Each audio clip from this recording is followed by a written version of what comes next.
Maraming salamat sa lahat ng sumusubaybay. Please subscribe and follow my YouTube and Facebook channel, Pilipino Novel. Maraming salamat po.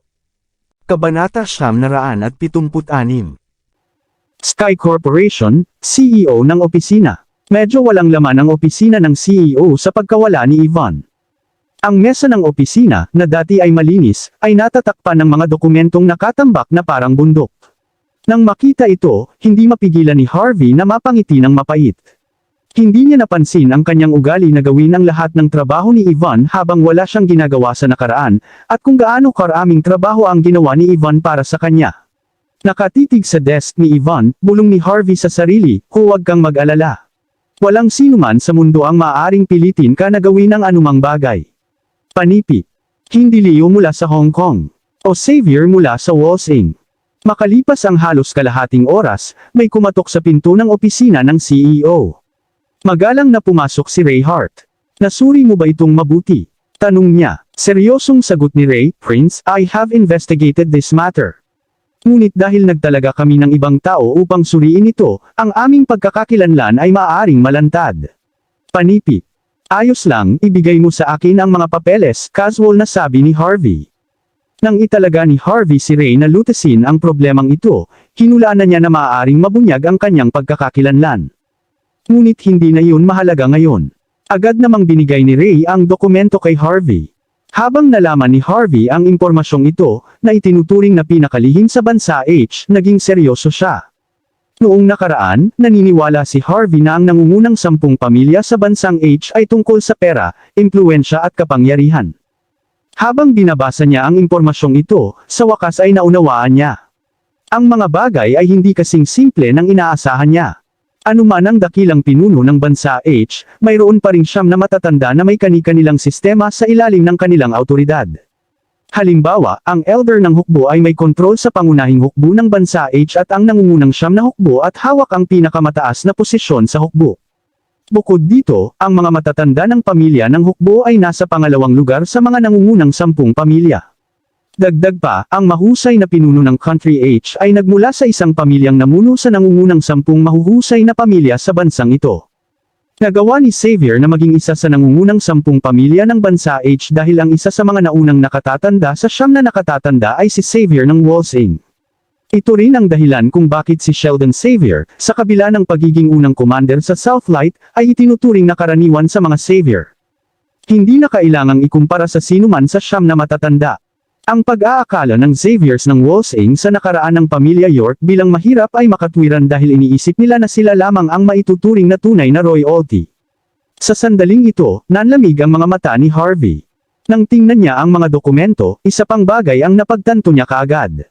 Hindi sariling ideya ni Melissa Leo ang pagpapatalsik sa kanya sa pamilya York at ang pagpapaalis sa kanya sa kalye para mamatay.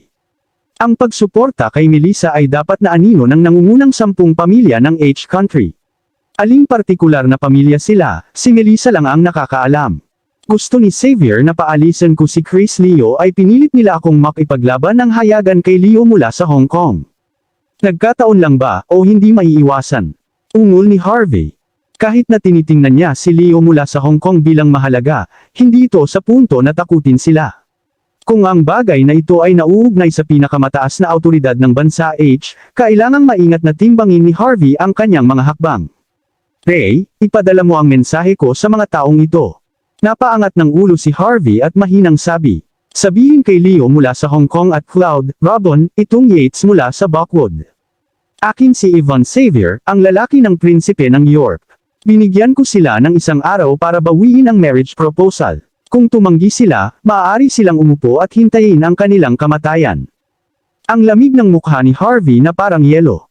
Ngayong kumpleto na ang pagsasama ng Sky Corporation, maaari na siyang magpatuloy sa paglutas ng iba pang mga usapin.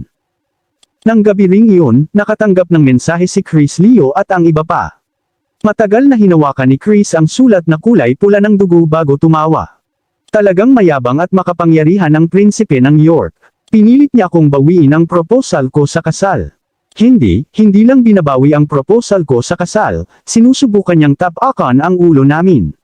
Kami, Leo mula sa Hong Kong. Karapat-dapat ba siyang gawin yun? Napangiti si Stephen York na nakaupo sa tapat niya. Ang prinsipe ng York ay masyadong walang ingat sa pagkakataong ito.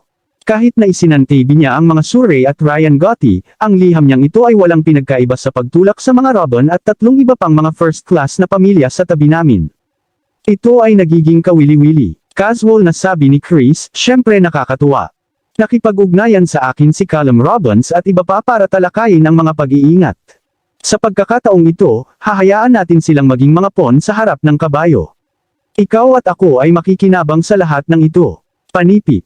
Nang matapos siyang magsalita ay nagkatinginan sina Chris at Stephen at nagtawanan.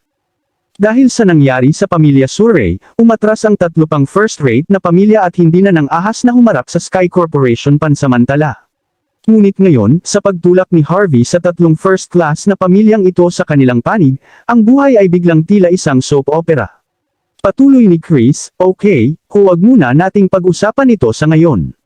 Nakatanggap lang ako ng balita na ang Tarzan ng industriya ng medikal, si Senior Oscar Armstrong, ay babalik sa bansa sa loob ng 3 araw. Ano? Senior Oscar Armstrong? Wala bang chismis na namatay siya? Bakit siya biglang sumulpot ngayon? Kahit ang isang kalmado ni Stephen ay napatayo sa gulat. Alam ng lahat na si Oscar Armstrong ay may banal na antas ng mga kasanayang medikal. Nagkamit pa ito ng palayaw na enemy of Yama. May chismis na kung gugustuhin niya, may iligtas pa niya ang natitirang buhay ng isang tao sa isang huling hininga lang. Ngunit si Senior Oscar Armstrong ay nawala 5 taon na ang nakalilipas. Maraming big shot ang sumubok na humingi ng tulong sa kanya, ngunit hindi nagtagumpay. Ngunit ngayon siya ay nagpakita ng biglaan at bumalik sa Buckwood. Stephen was astonished. Perhaps a great person is sick in Walsing, so he was invited back from overseas. Chris shook his head slowly. I do not know about that, but I heard after the news of his return became known, that elders from Walsing, Mordu, San Francisco, Hong Kong, Las Vegas and other places had traveled here to Buckwood. The current state of Buckwood is the start of something big. Stephen's eyes lit up suddenly. Grandma's health condition isn't always the best. If we manage to invite Senior Oscar Armstrong to treat her, our value in Grandma's eyes will increase significantly. Prince Leo, this isn't the best time for me to be showing up around Buckwood. I'm afraid you should be the one to think of something for this matter. Panipit. Chris smiled. That is the reason why I am telling you all this. Tulad ng sinabi mo, outsider pa rin si Quinton. Sa tingin ba niya sapat na ang pagmamahal ni Lola para magnakaw siya ng kapangyarihan kay Leo Hong Kong? Anong biro? Sa pagkakataong ito, sasabihin ko kay Lola kung sino ang dapat niyang pagkatiwalaan. Inaasahan ni Chris ang mga darating na kaganapan. Ito ay isang pagkakataon para sa kanya upang sirain Quinton, at siya ay anticipating ito ng labis. Kasabay nito, sineseryoso din ng mga aristokrato mula sa Walsing, Mordu, San Francisco, at iba pang lugar ang usapin. Nakakahiya na magkaroon ng isang mahalagang pagkakakilanlan bilang Lola Savior. Kahit na naruroon sila, hindi sila madaling lilito. Magtatalaga sila ng kani-kanilang ahente para batiin si Oscar Armstrong. Ngayon, ang pagtaas ng tubig sa mga matataas na uri sa Buckwood ay nagsisimula ng tumaas. Samantala, sa Buckwood Airport, ilang tao ang lumabas sa VIP passage. Ang nasa taas ay walang iba kundi sina Zach at Quinn Zimmer. Ang pinagkaiba lang ay ang dalawa, na dati labis na mayabang at nakatataas sa nakaraan, ngayon ay parang mga utusan. Naglalakad sa likuran nila ang isang binata na nakaburda na suit, na may suot na ekspresyon na kasing lamig ng yelo. Noon lang, sabi niya, Zach Quinn. Huwag mong sabihin hindi kita binigyan ng 2 pagkakataon. Panipit. Kung magagawa mo ng maayos at nagawa mong anyayahan si Senior Oscar Armstrong pabalik sa Mordo, papayagan ka ng jeans na magtrabaho bilang aming lingkod. Kung mab-aigo ka, scram. Napakaraming aso ng pamilya namin, wala kaming pakialam kung mawalan kami ng 1 o 2. Tumango si Zach at yumuko. Master Gray Jean, hindi mo kailangang mag-alala. Gagawin namin ang pinakamahusay. Ang Buckwood ang aming site, kaya magiging matagumpay kami sa aming gawain sa oras na ito. Si Quinn, sa kabilang banda, ay pumisil ng isang pahiwatig ng ngiti at bumulong, Master Gray Jean, pagod ka siguro sa paglalakbay. Ngayong gabi, pagsisilbihan kita ng maayos. Hit. Bago pa maibuka ni Gray ang bibig para sumagot, lumapit ang babaeng katabi niya at sinampal si Quinn sa mukha. Malamig siyang umungol, sa tingin mo ba ang isang asong tulad mo ay karapat-dapat para dyan?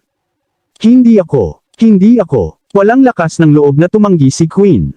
Tumango lang siya habang nakayuko na may kasamang apologetic smile. Ngunit nang magpalitan sila ni Zack ng tingin, puno ng kasamaan at puot ang kanilang mga mata. Harvey Yorks. Mandy Zimmer. Pastahan hindi mo inaasahan ito, tama. Nakabalik na kami. Hanggat kaya naming durugan kayong dalawa hanggang mamatay, tatanggapin pa namin ang aming kapalaran bilang aso para sa ibang pamilya. Bukod sa jeans mula sa Mordo, dumating ang isa pang pamilya sa Buckwood. Hindi alam kung sino ang nagpakalat ng balita sa pagbabalik ni Oscar Sr. Masasabing sa ngayon, alam na ito ng lahat ng elite sa Buckwood. Ang isang taong kilala bilang Tarzan ng industriya ng medikal ay walang alinlangan na magiging panauhing pandangal para sa maraming pamilyang may mataas na uri. May bulong-bulungan na kahit na ang mga mahuhusay na pinuno ay tinatrato si Oscar Sr. ng walang kapintasan. Ito lamang ay malinaw na nagpapakita ng posisyon ni Sr. Oscar sa industriya ng medikal. Sa Sky Corporation, marami rin ang nagtalakay sa bagay na ito. Ang Sky Corporation ay itinuring na ngayong panlasa ng Southern Lights, ngunit ngayong nandito na si Sr. Oscar, kailangan nilang anyayahan siya sa kumpanya at gawin ang mga karangalan bilang isang makatwiran at mapagmahal na host. Kaya naman, si Yvonne Xavier, sa kabila ng hindi magandang mood, ay isinantabi ang kanyang emosyon at bumalik sa Sky Corporation para kumuha ng personal na utos. Alam na ni Yvonne kung bakit biglang bumalik si Lola Xavier sa Buckwood. Ang lahat ng ito ay dahil kay Sr. Oscar. Kung nagawa niyang anyayahan si Sr. Oscar na alagaan ang lola ni Xavier, marahil ay hindi na muling pipilitin ni Xavier si Harvey sa ganoong mahirap na posisyon. Ginamit ni Yvonne ang lahat ng koneksyon na mayroon siya, kahit na gumawa ng ilang mga tawag kay Sheldon Xavier. Sa huli, nadismaya siya. Walang sinuman ang nakapag-ayos ng pulong kay Sr. Oscar. Ang Tarzan ng bansa medical na industriya ay aktwal na kumilos sa sarili nitong kagustuhan. Hindi alintana ang mga nakapansin sa kanya, hindi siya kailanman magpapakita ng paggalang sa sinuman. Si Yvonne ay nagtrabaho ng gusto sa loob ng 3 araw, ngunit sa huli, ang kanyang mga pagsisikap ay walang kabuluhan. Noong una, gusto niyang samantalahin ang pagkakataong ito para tulungan si Harvey na malutas ang mga problema niya na nagmula kay Xavier's ng Walsing, ngunit hindi niya inaasahan na mabibigo siya ng ganito. Sa ikatlong hapon, dumating si Harvey, na 2 araw nang nawawala, sa Sky Corp. Hanap ako ng business car. Tandaan, kailangan itong maging isang bagay na karaniwan. Ang isang van ay magiging pinakamahusay. Ang sira, mas mabuti.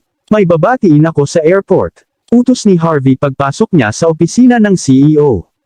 CEO, sino ang tatanggapin mo? Bakit kailangan mo ang pinakamahuhusay na kotse para dito? Natarante si Yvonne. Sino ang hihingi nito? Ani Harvey, hindi mo alam na ang taong ito ay nag-e-enjoy sa pagpunta sa gyera kapag wala siyang magawa. Mas gusto niya ang mga sira at sira na sasakyan. Ayaw niyang maupo sa magarang sasakyan. Kahit na walang ideya si Yvonne kung anong klaseng tao ang tatanggapin ni Harvey, dahil nagtanong ito, kailangan niyang sundin ito. Hindi nagtagal, isang van na hindi bababa sa 10 taong gulang ang itinuro sa harap ng pintuan ng Sky Corporation. Hiniling ni Harvey kay Ray Hart na maging driver bago mabilis na umalis patungo sa Buckwood Airport. Pagdating nila sa airport, natigilan si Ray sa nakitang nasa harapan niya. Ang paliparan ay napakasikip, maraming mga mag-agarang sasakyan na naghihintay sa labas. Maybach, Bentley, Rolls-Royce. Halos lahat ng iba pang luxury brand ay makikita. Maaaring isipin ng mga tagalabas na isa itong luxury auto show. Ang katotohanan na sina Harvey at Ray ay nagmamaneho sa isang sira-sira na lumang van na ginawa ng bawat driver doon na galit sa kanila. Anong meron sa lalaking ito? Hindi ba niya alam kung anong araw na? Ngayon ang araw na babalik si Sr. Oscar. Ang malalaking pamilya na pumunta rito para makita ang matanda ay magdadala ng kanilang pinakamamahal na sasakyan para lang masulyapan siya. Gayunpaman, may nagmamaneho dito sa isang van. Nang makita si Harvey na naglalakad palabas na may nakalagay na banner na paalang sa isang basag na van na nagbabasa ng "Welcome to Buckwood, Sr. Oscar Armstrong," may nakakilala sa kanya. Hahaha, hindi ba ito ang manugang ni Zimmer na si Harvey York? Akala nila pwede silang mag-welcome. Ang mga Sr. Armstrong kasama ang kanilang mahirap na kumpanya at mga sira na lumang van. Anong klaseng biro ito? Hahaha, natawa ako sa sarili ko. Paano magiging ganito katanga ang isang tao? Panipi. Sabi nilang lahat, walang utak ang manugang na nananatili. Hindi ako makapaniwala hanggang ngayon. Mas mabuting makita ang isang tao ng personal kaysa makilala siya sa pamamagitan ng reputasyon. Ang balita tungkol sa agarang asawa ni Mandy Zimmer na nagmamaneho ng van para salubungin si Senior Oscar ay kumalat pagkatapos. Sa dami ng tao, sinamahan ni Zack at Queen si Gray sa airport. Sa pagkakataong iyon, natanong ng matatalas na mata ni Zack si Harvey mula sa malayo. Master Jean, tumingin ka doon. Nakita mo ba ang taong iyon? Si Harvey York. Mabilis na wika ni Zack habang nakaturo kay Harvey. Excited din si Queen at idinagdag, Master Jean. Asawa niya ang babaeng kinaiinteresan mo. Panipi. Plus, based on what I know, kahit 3 taon na siyang kasal ni Mandy, hindi man lang niya nahawakan ang daliri niya. Master Jean, tila nakatadhana ang babaeng iyon na maging laruan mo. Si Gray, na sa una ay mukhang nenas, ngayon ay may kawili-wiling ekspresyon. Binuksan niya ang kanyang cellphone para maghanap ng isang imahe. Ito ay walang iba kundi si Mandy Zimmer. Ang kanyang mga intensyon ay nasa Buckwood pangunahin dahil kay Oscar Armstrong. Isa pang dahilan ay si Mandy. Nahanap niya ang larawang ito sa telepono ni Zack nang hindi sinasadya at nangakong makukuha niya ang babaeng ito kahit anong mangyari. Ngayong alam niyang ang asawang ito na nakatira sa babaeng ito ay hindi man lang nahawakan ang kanyang daliri sa loob ng 3 taon, lalo siyang naging interesado. Di ba sabi mo basura lang ang asawa ni Mandy? Bakit siya nandito? Baka gusto rin niyang i-welcome si Senior Oscar. Excited na tanong ni Gray. Kinagat ni Zack ang kanyang mga ngipin. Master Jean, walang ibang kakayahan si Harvey maliban sa pagsuso ng tao. Naisip siguro ni Mandy na sa sobrang galing niya, baka hayaan niya itong pumunta dito at subukan ang kapalaran. Kumagalpak ng tawa si Gray Jean. Kung nandito ako, paano siya magkakaroon ng pagkakataon? Ang Jeans of Mordo ay isa sa nangungunang 10 pamilya sa bansa H. Kahit na sila ay nasa ika-9 na ranggo, naniniwala si Gray na walang-walang kwentang tao dito na may mas mataas na katayuan kaysa sa kanya. Sarkastikong tanong ni Zack, Mr. Jen, gusto mo bang magdala ko ng mga tao para hulihin ang taong iyon? Hindi kailangang magmadali. Ngayon ay oras na upang ayusin ang opisyal na usapin. Maaaring maghintay ang mga babae anumang oras. Casual na sagot ni Gray. Alam niya kung paano sabihin ang pagkakaiba sa pagitan ng seryoso at hindi gaanong mga bagay. Hindi kalayuan kay Gray ay sina Carson Cloud, Callum Robbins at Keith Yates. Magkabalikat sila. Nang makita nilang pumasok si Harvey, kumunat ang noo ni Keith at sinabi sa mahinang boses, bakit nandito ang basurang iyon? Nakakahiya. Si Harvey ay apo ni Yates. Kung gumawa siya ng kaiyahiyang bagay dito, may masamang epekto ito sa pamilya Yates. Napangiti si Callum. Huwag kang mataranta, matandang Yates.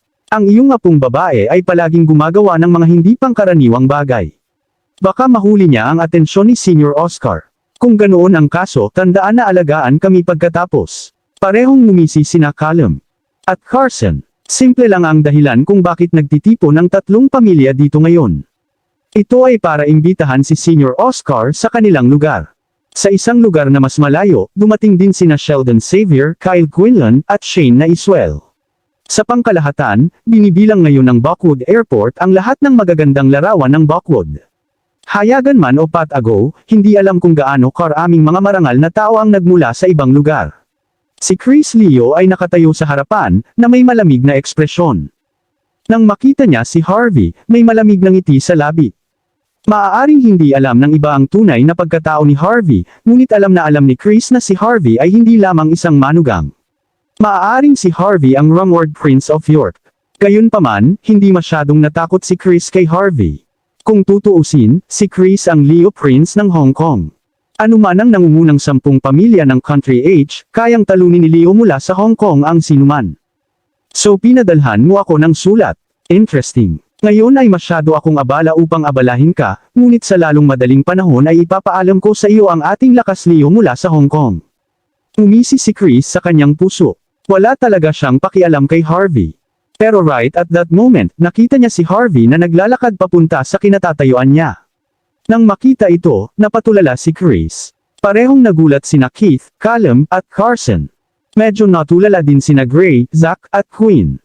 Tanging sina Sheldon, Shane at sila na nakakaalam ng tunay na pagkatao ni Harvey ang may malalim at makabuluhang ekspresyon sa kanilang mga mukha. Ang simpleng kilos ni Harvey ay madaling nakakuha ng atensyon ng lahat.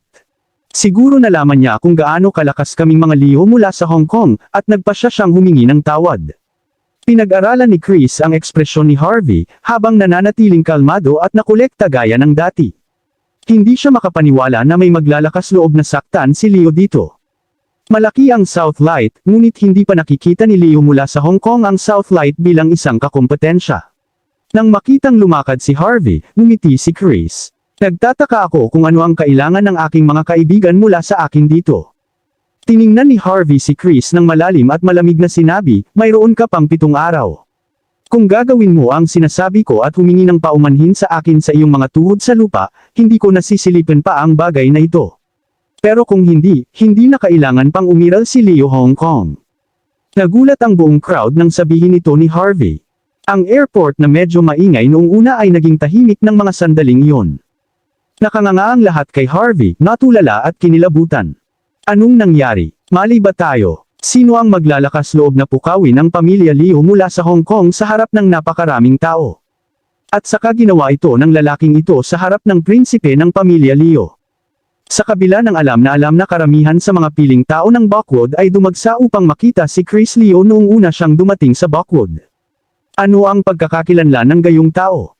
Ano ang status ng lalaking ito? Sino ang maglalakas loob na banta kay Leo sa pagsasabing hindi na sila kailangan sa Hong Kong? Maging si Sheldon Xavier at ang mga nakakaalam ng identity ni Harvey ay natulala. Ang pamilyang Leo ay isa sa nangungunang 4 na pamilya sa Hong Kong at napakayaman. Kahit na gustong guluhin sila ng nangungunang 10 pamilya ng dakilang H country, maaaring kailanganin nilang magbayad ng malaking halaga para magawa ito. Gayunpaman, may nagsabi ng mga nakakainsultong salita. Maraming tao ang nakakakilala kay Harvey. Hindi ba't siya ang sinabing immediate husband ni Mandy Zimmer? Kalimutan si Mandy, ang Zimmers ay isang pangalawang klaseng pamilya lamang sa Buckwood na kakatuntong lang sa matataas na lipunan. Walang kwenta ang ganoong pamilya sa harap ni Leo mula sa Hong Kong. Ngunit ngayon, ang manugang na ito mula kay Zimmer ay naglakas loob na makipag-usap sa pamilya Leo sa paraang-paraan. Sinusubukan ba niyang mamatay? Hoy! Tumawa si Chris. Ito ang kauna-unahang pagkakataon sa mga taon para sa amin ni Leo na makarinig ng isang tao na nagsasabi na sila ay sisirain kami. Ito rin ang unang pagkakataon sa buhay ko na may nang-ahas na humiling na magpakumbaba ako at humingi ng tawad. Pambihira ka. Umisi si Harvey, I wouldn't say the same thing twice. Bahala ka kung makinig ka o hindi. Panipi. Galit na sumigaw ang entourage sa tabi ni Chris, sino ka sa tingin mo? Hindi ka man lang kwalipikadong magdala ng sapatos ng aking prinsipe. How dare you threaten my prince? Hayaan mong humingi ng tawad ang prinsipe ko sa iyo. Hindi maliban kung sumisikat ang araw mula sa kanluran. Hindi pinansin ni Harvey ang grupo. Underlang lang siya. Wala siyang karapatang kausapin si Harvey. Maraming tao sa airport ang nagsimulang magpalitan ng tingin. Halos tumawa ng malakas sina Carlson Cloud at Callum Robbins. Elder Yates, nakakatuwa talaga ang apo mong babae. Binyantaan pa niya si Prince Leo. Sino siya sa tingin niya? Kahit si Prince York ng Sky Corporation ay hindi maglalakas loob na sabihin ang ganoong bagay, di ba?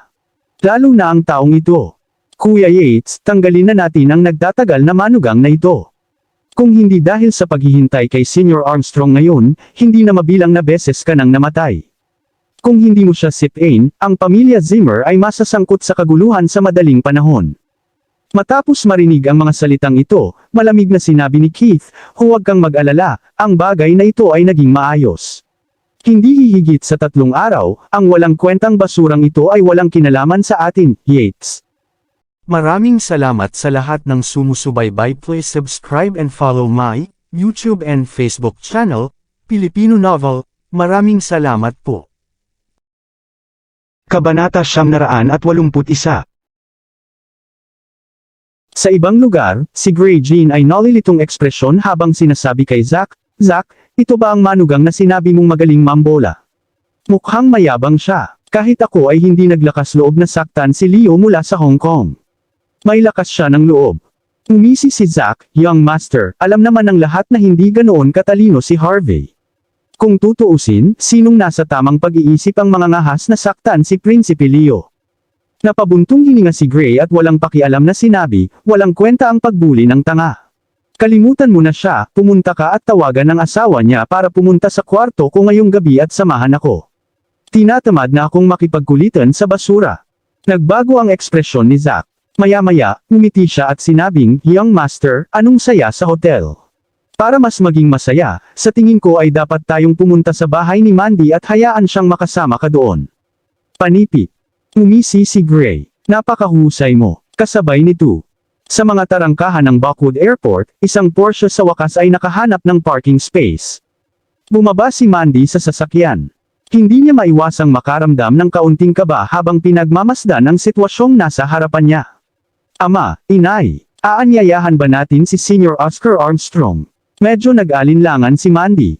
Hinikayat siya nina Lillian Yates at Simon Zimmer na pumunta sa paliparan pagkatapos makita ang balita na pupunta si Senior Oscar Armstrong sa Buckwood kaninang umaga. Napangiti si Lillian. "Mahal na anak, ang iyong kumpanya ay nagtatayo ng Silver Nimbus Mountain Resort. Kung titingnan ang pag-unlad, sa palagay ko maaari itong ibenta sa publiko sa isang buwan o dalawa, tama ba?" Panipi. Nag-isip sandali si Mandy at sinabing, "Malapit nang matapos." Pumalakpak si Lillian at sinabing, "Kaya pala, hindi mo ba iniisip na dapat mong simulan ang pag-iisip tungkol sa mga benta ngayon? Dati, iniisip ko kung saan ako makakahanap ng mga ambasador para sa iyo.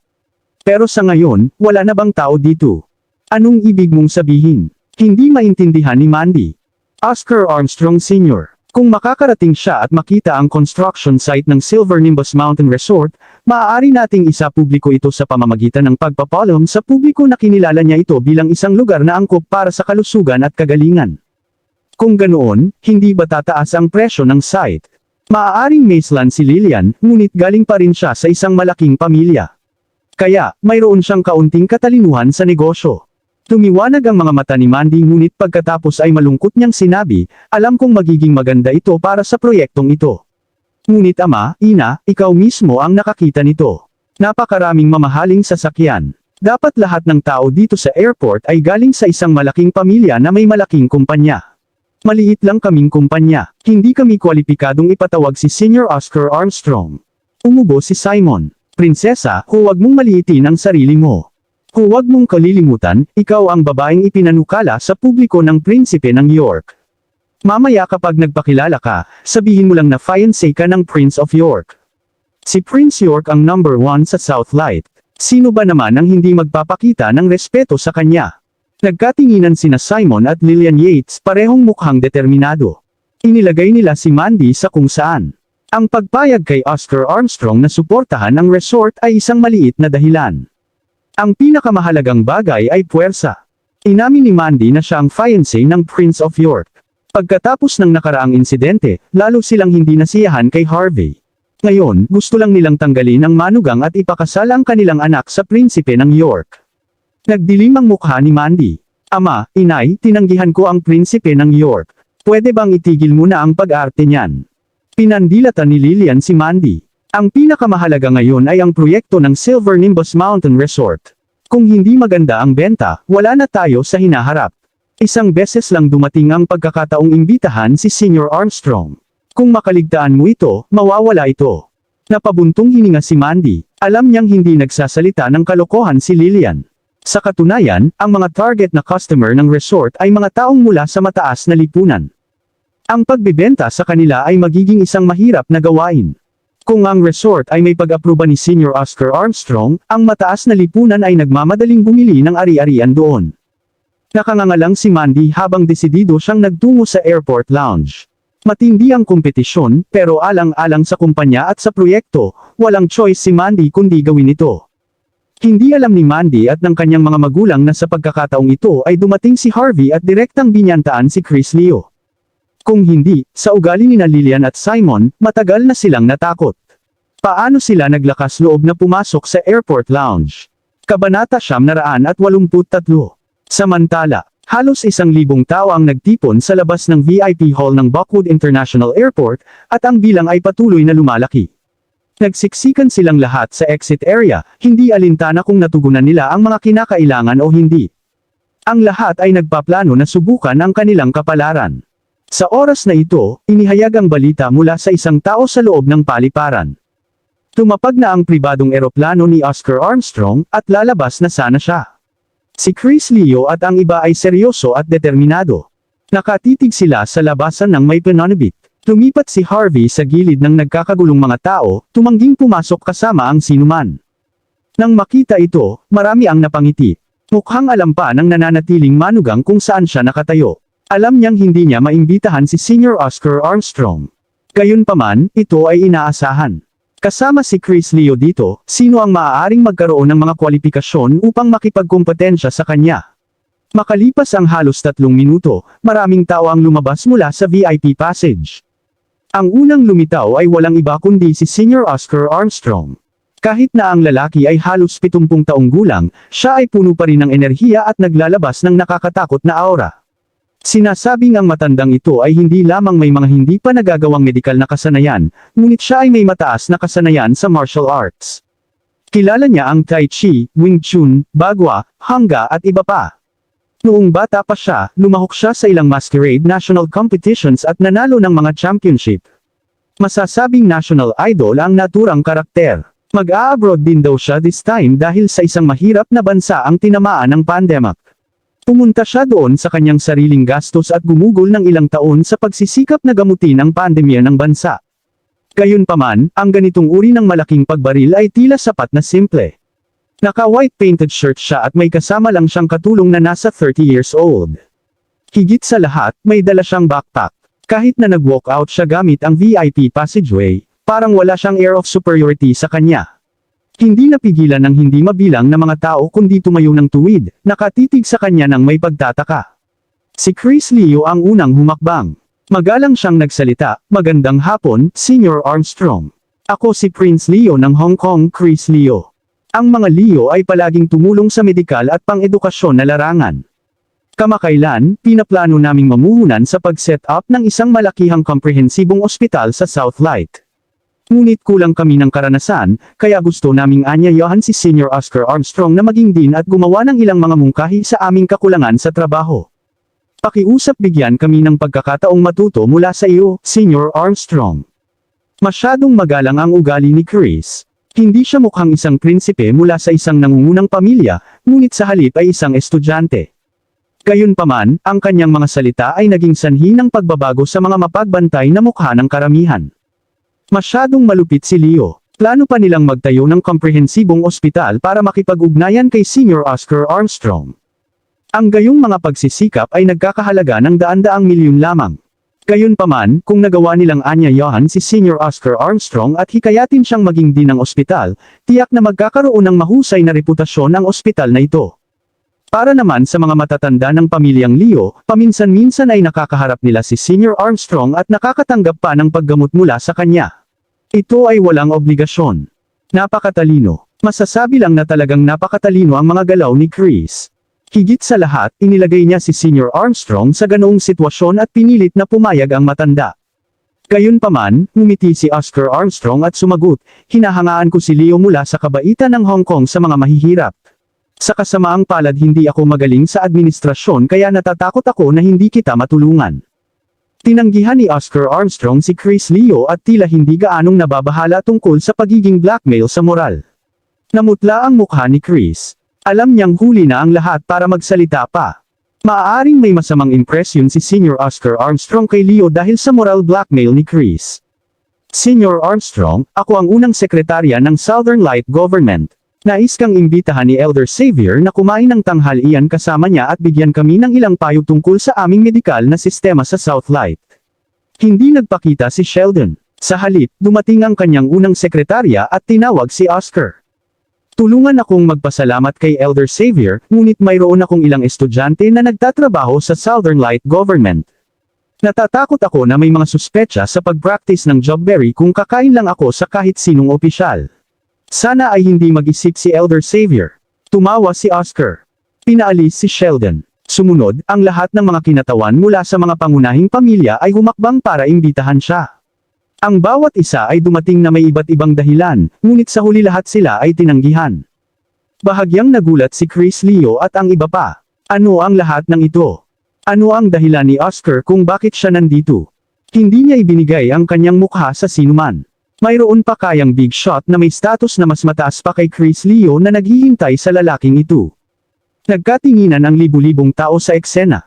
Sa dulo ng karamihan, itinulak ni Lillian si Mandy palabas, dahilan para sumugod si Mandy ng ilang hakbang pasulong at hinaranggan ang daan ni Oscar Armstrong. Swish! Ang lahat ng mga mata ay ngayon kay Mandy, bawat isa ay nakatingin sa kanya na may kainahinala. Noong unang lumitaw si Chris, naglakas loob lang siyang tumabi kay Oscar para magsalita. Napakatapang ng babaeng ito. Naglakas loob siyang harangin ang daan ni Senior Oscar Armstrong. Si Keith Yates ang unang nakakilala kay Mandy. Sa sobrang takot niya, nagsimula siyang manginig. Maligo ka. Anong ginagawa mo? Halika dito dali, huwag kang hamarang. Napatingin si Gray Jean sa nakasisilaw na si Mandy na may labis na interes. Dinilaan niya ang kanyang labi. Zack Zimmer, hindi na ako makapaghintay. Gaya ng iminungkahi ng prinsipe ng York kay Mandy noon, marami ang nakakilala sa kanya. Isang nasasabik na boss ang lumitaw. Kilala ko na, hindi ba siya si Mandy Zimmer na ni-propose ng Prince of York kanina? Bakit siya nandito? Balita ko may live-in husband siya na 3 taon na siyang kasal. Ngunit nakikipag-date pa rin siya sa prinsipe ng York. Walang hiya. Anong babae? Nagpaplano ba siyang akitin din si Senior Oscar Armstrong? Napakawalan Gia. Ha? Sa tingin ba niya nagagawa niya lahat ng gusto niya dahil maganda siya? Ano ang iniisip niya? Ang isang tulad ni Senior Oscar Armstrong ay hindi matitinag sa harap ng mga bagay tulad ng pera at kagandahan. Nagkaroon ng hindi maatim na chismis sa paligid na naging dahilan ng pamumutla ng mukha ni Mandy. Pinag-isipan niya ang bagay na yon. Mula nang pumunta siya rito, matapang na lang ang kanyang nasasabi, Senior Armstrong, ako si Mandy Zimmer ng Silver Nimbus Enterprise, na pangunahing namamahala sa proyekto ng Silver Nimbus Mountain Resort. Nais kitang imbitahan na bisitahin ang aming construction site. Naghiyawan ang mga tao nang sabihin ito ni Mandy. Mandy Zimmer, maaari ka bang magkaroon ng karaniwang kagandahang loob? Gusto mo bang tulungan ka ni Senior Armstrong na i-advertise ang iyong resort? Ano ang iniisip mo? Iniimbitahan ng lahat si Senior Armstrong na mag-ambag sa larangan ng medikal. Pero ikaw, bagay ka. Inimbitahan mo talaga siya para lang magbenta ng ilang bahay. Panipik. Bakit may mga taong katulad mo sa Buckwood? Dapat kang alisin sa komunidad ng negosyo ng Buckwood. Ang mga taong ito ay may sariling lihim na motibo, ngunit sa ngayon, lahat sila ay nagpapanggap na matuwid. Naninindigan sila sa mataas na moral at isinumpa si Mandy. Namumutla at walang imak si Mandy. Hindi niya alam kung paano ito ipapaliwanag. Naging kahindak-hindak ang mga kutis ni na Simon at Lillian. Hindi nila inaasahan na aabot sa puntong ito. Nakikitang iniinsulto si Mandy hanggang sa namutla ang mukha niya at nanginag ang katawan. Hindi na kinaya ni Lillian.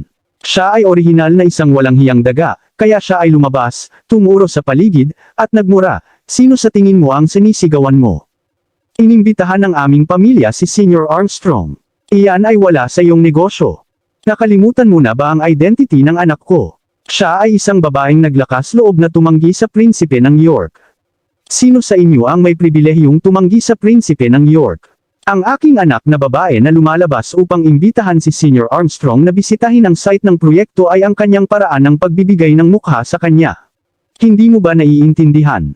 Kumalukip-kip si Lillian. Pagkatapos ay tumingin siya kay Senior Oscar Armstrong at sinabing, Senior Armstrong, dapat narinig mo ang prinsipe ng York, tama ba?